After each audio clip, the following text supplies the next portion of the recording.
Hey, what's up? It is a new day. I am in the same jacket and in the same car, but it's a different day. See this? What? Look. Boy, you never know me that I lived in Jamaica for 7 years, did you, boy? Huh? Yes, I lived in Jamaica for a while. Maybe you don't know that my wife and I started the world's first public psilocybin mushroom retreat in 2015.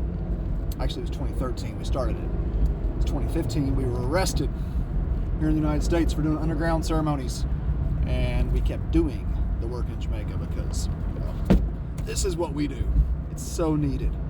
It's so needed. Psychedelics, particularly psilocybin, is so needed in our world today, and it is, whoo boy, it's a challenge seeing how they're portrayed often in the media over the years. You know, over 25 years doing this work, I have seen quite a fluctuation in how psychedelics are presented in the media.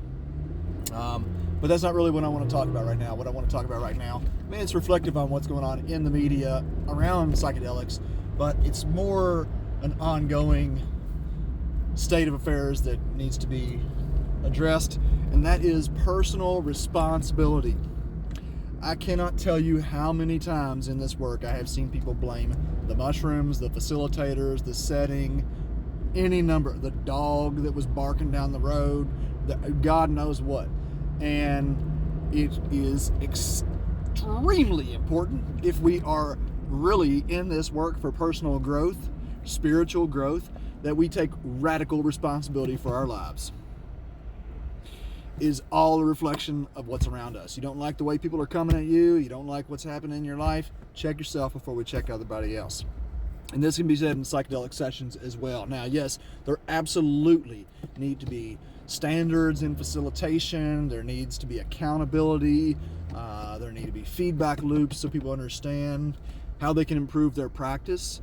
But it is overwhelmingly, painfully obvious that the majority of people go to these psychedelic retreats and experiences and expect their service provider to give them a substance that changes their life for the better. A lot of that's the result of things like Michael Pollan's book and, you know, the Pollyanna media that gets represented, even within the research coming out of Johns Hopkins, etc.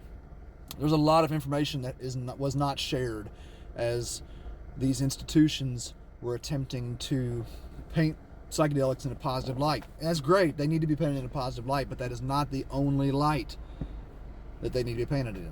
They need to be represented truthfully. I have absolutely witnessed psychotic breaks after psilocybin experiences. I have witnessed people, believe it or not, 100%. I can tell 3 long stories. One of them is fucking wild, involving a Jamaican psych ward where you don't want to go, with someone who had a psychotic break induced just by being in the presence of people who are on high dose psilocybin.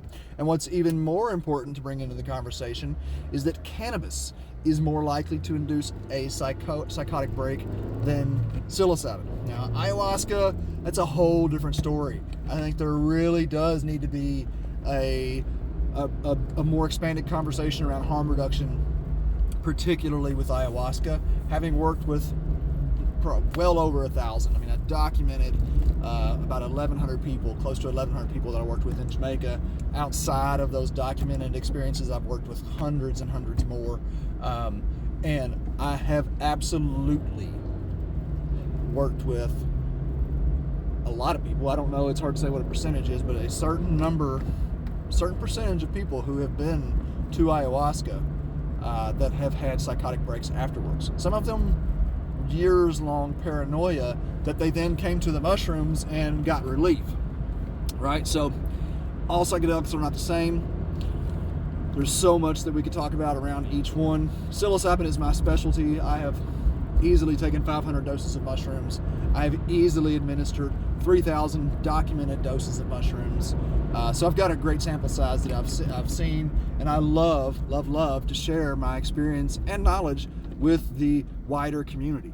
So if you've got questions for me around psychedelic use, you can drop them in the chats here. That's been the best bet. I probably won't be able to get to all of them.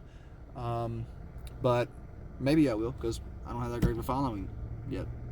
So anyway, personal radical responsibility. It's my responsibility that I don't have a huge following, and I could go into details as to why that is the case. It was my responsibility that I got arrested. The people who I have worked with, because as a facilitator, you can imagine that some people have not always been satisfied with how I have shown up for them, held space, whatever. And I take ownership for my role. Does that mean that I'm the only one that is responsible? Not at all, because we all have to take radical responsibility for the state of our lives. I wonder if anybody's going to tell me I'm a racist poser because I used my fake Jamaican accent. But no, for real, man, it's a language that me love for chat. Me love to sit down in a yap patois with me brethren them when we have the opportunity. I'm not that great, but it's a legit linguistic system. That's the first thing that I fell in love with Jamaica before I even knew about Rasta. Listening to the music, I was like, this is a cool language that I could probably learn. Me gusta que hablar otros idiomas. I was the language arts teacher for a while too. Anyway, lots of lifetimes in this body.